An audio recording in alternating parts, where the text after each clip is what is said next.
Bienvenue à vous, Jaïda Wadef, et vous, Ratiba Chafa. Bonjour. Bonjour, ça vous arrive d'y aller?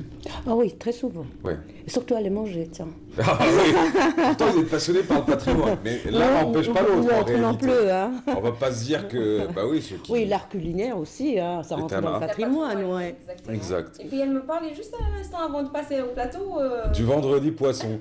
Non, de la bon. plage et de la mer. Ah oui, vous y allez Ah ouais. aujourd'hui?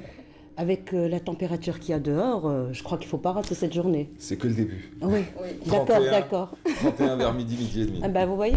Eh ben ouais, il va faire chaud aujourd'hui. Bon, en même temps, c'est prémices de l'été, on va dire. Inch'Allah. Mesdames, vous êtes réunis sur le plateau ce matin pour parler d'une exposition. Une exposition avec multiples installations, avec beaucoup d'artistes qui se retrouvent autour d'une thématique. Djenanzer, le jardin d'Alger. Ça, on en parle avec vous d'un côté, Madame Ratiba Chafa. Alors vous êtes la coordinatrice générale de l'événement. Jaïda Wadef, alors vous êtes l'une des artistes qui exposent à cette occasion. Alors vous êtes du côté du Palais 17, on va en parler dans quelques instants avec une exposition intitulée Univers, mon univers, Exactement. avec un petit jeu de mots assez sympathique. De l'autre côté, Tchnanzer, si on devait le résumer, ça donnerait quoi en réalité? Eh ben, c'est Madame juste le Chafa. lien, c'est juste le lien qui a le verre, le jardin qui unit les artistes qui se sont inspirés de là. Et on remarque que tous les artistes jouent sur ça, justement, sur l'art floral, l'art végétal.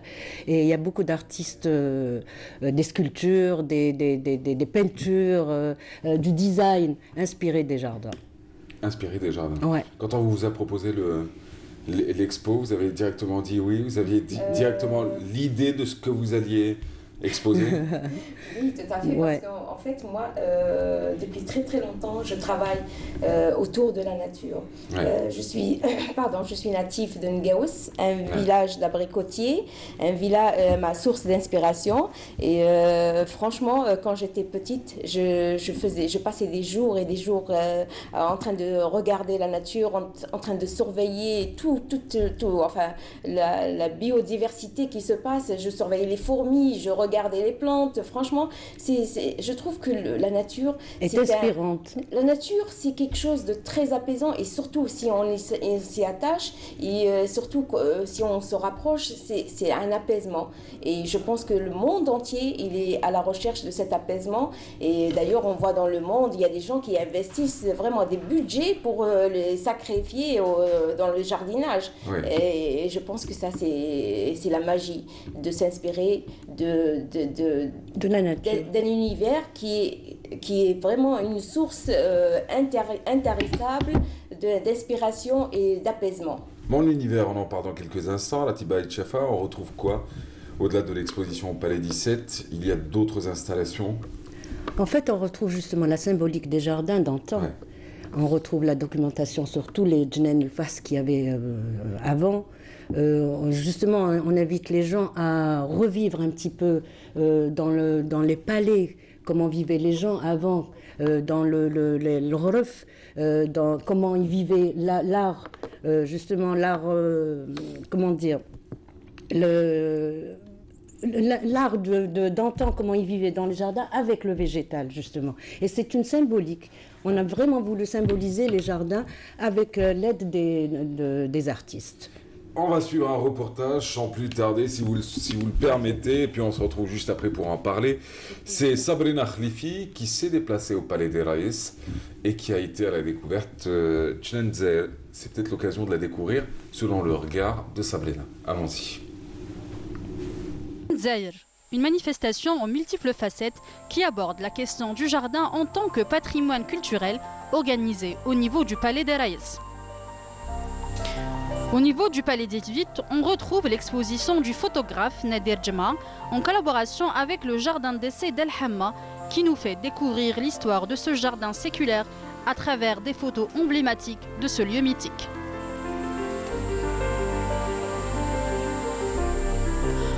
Au cœur du bastion 23, un jardin éphémère a été installé par les étudiants de l'école des beaux-arts de Mostaganem. Des œuvres contemporaines entourées de fleurs et d'arbres harmonieusement disposés. On y retrouve également l'exposition des designers qui se sont adaptés avec symbiose dans les dédales du bastion 23 intitulé « Design-moi un jardin ». Le musée des Beaux-Arts d'Alger présente une exposition de l'artiste polonaise Marta Benazak qui met en relief la beauté de l'architecture islamique où les jardins ont une place prépondérante.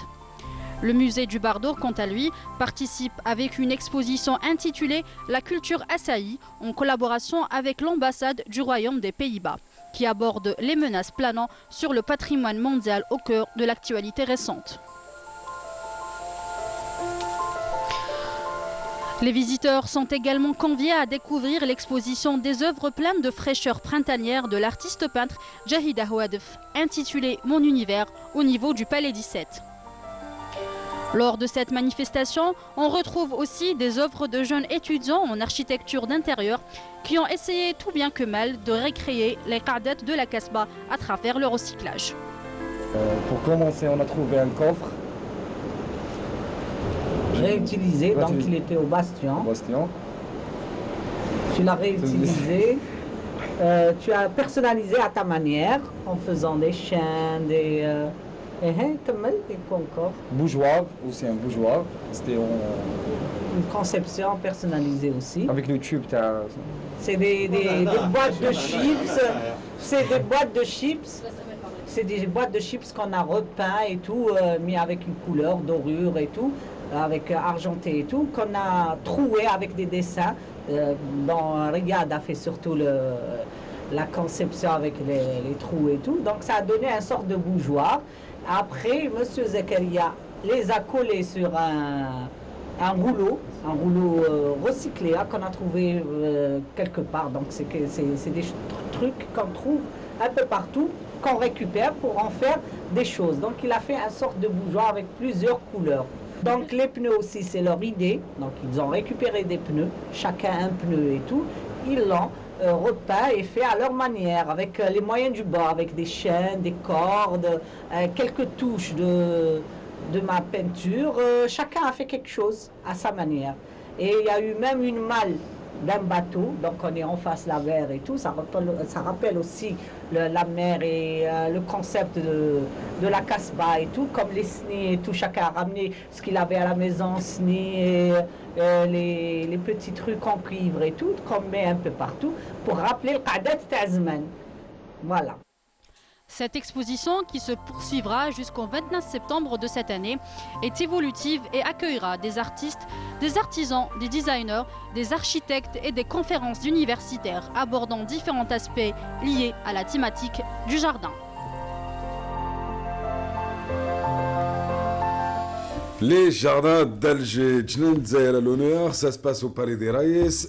Alors, c'est orchestré par Madame Elchab, bien évidemment. Vous êtes la coordinatrice générale de cet événement, Madame Meïd Chafa. Madame Mahouadef, vous exposez vous aussi. Et c'est vrai que pour capter un peu l'ensemble de ce qu'il y a là-bas, il faudrait plutôt un reportage de 40 minutes. Ah oui, ce que j'allais dire, justement. C'est des dédales et des chemins et des c'est une promenade, justement, jardinesque qu'il faut faire. Oui. C'est carrément flâner dans les expositions. Toute une journée, peut-être ne suffirait pas, parce que là, il faut regarder, lire, toucher, sentir. Le jardin est pluri-sensoriel. Donc, et les artistes ont touché un peu tous les sens.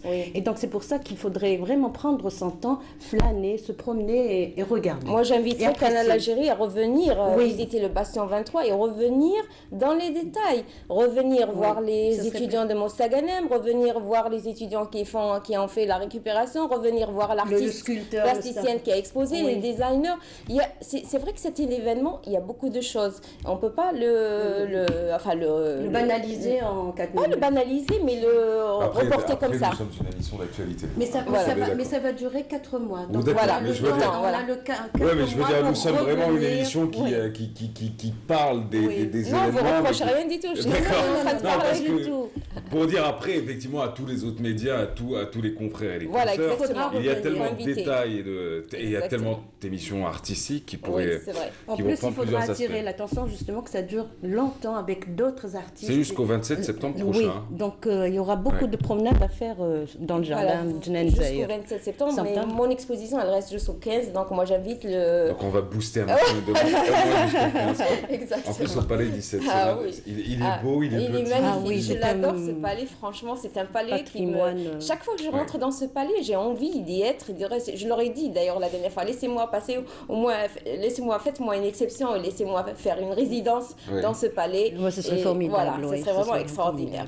C'est ça. De rester et de vivre cet espace, le vivre carrément et voir tout ce qui... Parce qu'il dégage tellement de choses. Et de se que dire vraiment... qu'il a été vivant à une certaine époque, qu'il y avait des gens qui ont vécu là-bas. C'est formidable. C'est vrai. Alors on va parler cette fois-ci de l'expo elle-même et on va revenir un peu sur la partie jardin. Certains sont sortis de là, sont arrivés en se disant qu'ils allaient accéder à un jardin qui allait être installé. Et vous répondez quoi à cela? C'est-à-dire qu'ils pensaient qu'il y aurait une installation une installation végétale, si vous le souhaitez, du jardin. Il y a une toute petite installation selon les moyens. C'est cela. C'est une petite installation végétale. Il faut dire que le secteur de la culture cette année vit une crise sans précédent. Et mais il n'y a pas justement. que, il y a les institutions aussi qui n'ont pas Surtout joué la culture. le jeu. Oui, on a demandé à plusieurs institutions et on s'est retrouvés seuls à acheter des plantes. Et il y a des mécénats, heureusement, qu'ils étaient là à nous aider avec les plantes parce que sinon, ça n'aurait pas été un jardin. C'est ça. Mais on a sauvé les meubles avec un participant assez... vraiment, il a joué le jeu. Oui, il a joué le jeu. Heureusement que... Et autour de ça, on a planté justement des sculptures. Parce que... Taos. Ah, c'est beau ça. Ah oui. En plus, fait avec des cuillères. C'est ça. C'est les étudiants de Mostaganem. Aussi. Oui, c'est des... En fait, ils ont joué le jeu, c'est eux qui ont fait le voyage. Ils ont installé avec nous 2 jours avant. Et il y a en fait tout ce qui est symbolique pour le jardin. Il y a le coq, il y a les sculptures de Mustapha Bousta. Et comme il y a la mer à côté, il y a une belle sculpture d'arête de poisson. Elle est magnifique. Elle est magnifique. Puis il y a des cascades, il y a une fontaine. Et puis surtout, il y a des roses. Il y a l'allée des rosiers, il y a l'allée des senteurs. Il faut dire aussi que l'exposition, si je comprends bien, elle est évolutive. C'est-à-dire qu'avec le temps, les plantes qui ont été plantées aujourd'hui, enfin ce qui a été planté aujourd'hui risque de pousser avec le temps, de voir autre chose. Oui, c'est magique ça. C'est vraiment... C'est une installation évolutive. Oui. Et puis on va rajouter aussi, pourquoi pas, donc voilà. Et dans le Palais 23, par exemple, on a trouvé la documentation. Ouais. Tout ce qui s'agit des jardins, les jardins, le FAS, les musées, il y a le musée des Beaux-Arts, il y a le musée des Antiquités. Exact, pour corriger ce qui a été dit, c'était pas c'est pardon. le musée, et on trouve des pièces du XVIIe siècle. Ouais. Donc ça, c'est beau à voir, quand on voit que, même à l'époque, le jardin inspiré, donc c'est...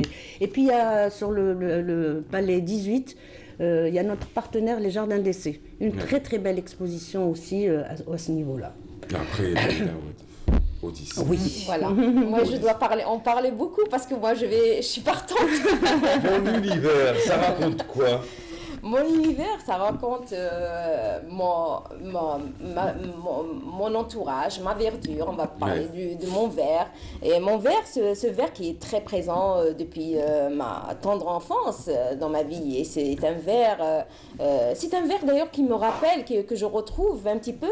Ngaous, mon village natal, Sidi Sebargoud, ça s'appelle Sebargoud. C'est les 7 dormants qui se trouvent à Ngaous. Et je trouve ce tissu, la vert, c'est couvert dans cet espace vraiment très mystique. Et je le relie vraiment à la nature, ce verre-là, parce que je le trouve, il y a une ambiance vraiment très mystique et qui fait voyager et qui porte l'âme au-delà du réel. Et c'est un apaisement incroyable. Donc mon univers, c'est un peu mon enfance à Ngaous. C'est vrai que le thème, c'est les jardins d'essai, mais les jardins d'Alger, pardon.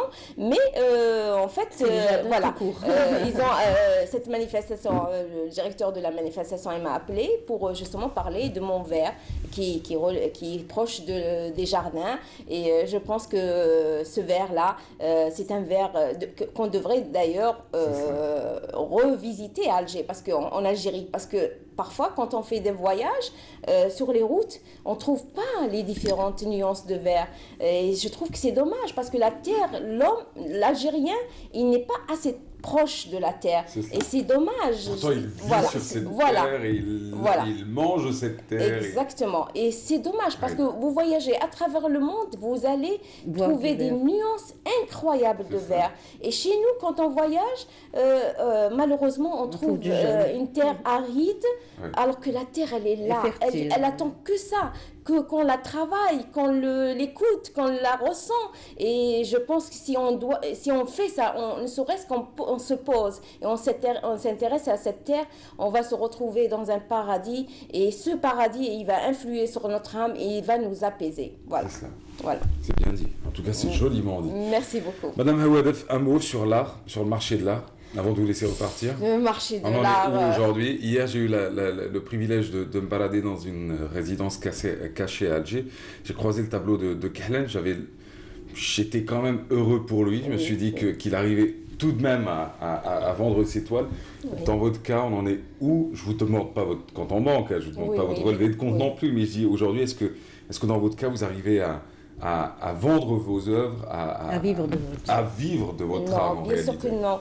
Mais en fait, moi, je suis contente parce que le citoyen algérien, il devient de plus en plus sensible. Et moi, il y a quelque temps, des jeunes sont venus m'acheter des œuvres d'art. Et ça, c'est une assurance. C'est-à-dire ça nous rassure. Ça nous rassure parce qu'on se dit, ça va venir. C'est dommage, moi, ce que je reproche, c'est dommage que notre État algérien ne fait pas d'acquisition pour préserver notre patrimoine. C'est ça, parce qu'on va dans les musées, ils n'achètent pas. Moi, j'ai exposé plusieurs fois. En 2012, j'ai exposé à Zabana, musée d'Oran. En 2013, à Sirta, musée de Constantine. Ils n'ont pas retenu des œuvres. Et nous, malheureusement, on a des œuvres dans notre patrimoine qui datent de l'avant-indépendance. Et voilà, après l'indépendance, il n'y a eu qu'une timide acquisition, mais je trouve que c'est dommage, parce que c'est le moment idéal pour préserver notre patrimoine, parce qu'on ne va pas attendre qu'ils partent de l'autre côté, après on se dit, nous, on n'a rien. Et s'il y a des gens qui vont venir, qu'est-ce qu'ils vont trouver chez nous? Absolument rien, ils vont le trouver ailleurs, comme on les trouve dans les musées du monde. C'est ça. Voilà, moi, j'ai fait appel à notre État algérien qu'il se pose et il se sensibilise à ça, qu'il est temps de préserver notre patrimoine algérien, pas seulement dans les arts plastiques, mais dans beaucoup de domaines. Voilà, c'est l'appel que j'ai fait. En attendant le meilleur, on continue toujours. Et Jaïda Hawadef vous donne rendez-vous au Palais 17, mon univers, ça se passe au Palais des Raïs, c'est jusqu'au 15 de ce mois. Autre exposition sur laquelle vous êtes, Cervantes, jusqu'au 22 mai. Jusqu'au 22 mai, ça s'intitule Nombreuses facettes, c'est ça? Exactement, voilà. Donc l'expo de Bastion 23, elle s'arrête le 15 mai, mais il y a une exposition qui est en parallèle et en cours. Donc elle se termine le 22. J'invite le public algérien à venir se rapprocher, voir l'exposition, discuter avec l'artiste, échanger, partager.